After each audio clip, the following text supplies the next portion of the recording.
Hello guys, welcome to this video. From this video, we would be starting this complete course on Python Flask. In this course, we would be learning everything you need to get started with the best micro framework available in the market today, which is Flask. This would help us to create web applications using Python. So let's get started with this awesome course on complete Python Flask.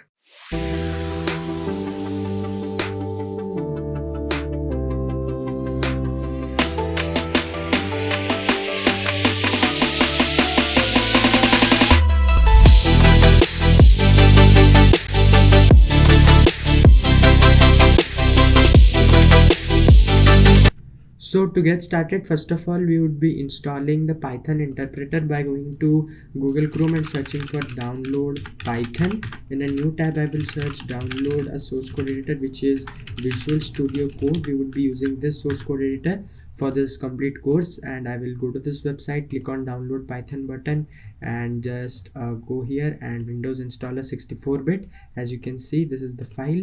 Then you need to go here, download Visual Studio Code. So if I execute this exe file, then it will show me that I have already installed it, so I need to either modify, repair, or uninstall. So I will just close this.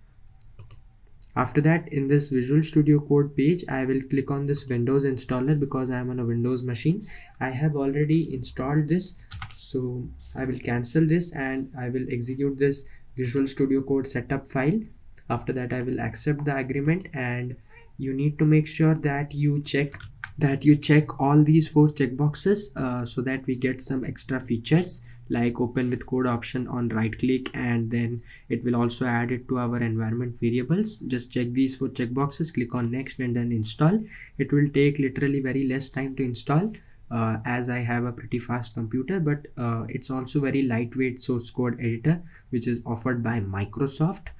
You can almost code in every language in Visual Studio Code. So as you can see, it has been installed. I will just remove this checkbox and click on this finish option. So I hope that you have successfully installed Python interpreter and Visual Studio Code. In the next video, we would be creating a utility to generate a basic Flask folder structure. So that's it for this video. Thanks for watching this video, and I will see you next time.